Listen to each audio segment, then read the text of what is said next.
Mercedes GLE has been revealed. Mercedes has now updated the exterior, interior, technology and equipment of the model generation launched in 2018. The updated models will reach dealers in Europe from July 2023.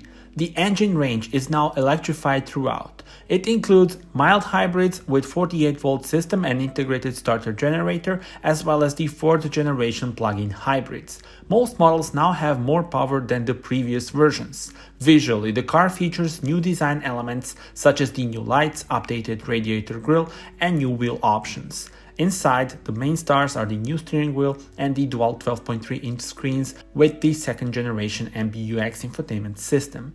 Top of the line are the AMG models: Mercedes-AMG GLE 53 AIRMATIC Plus with 435 horsepower and Mercedes-AMG GLE 63S AIRMATIC Plus with 635 horsepower. Tell me in the comments how do you like the new updated GLE and subscribe for more.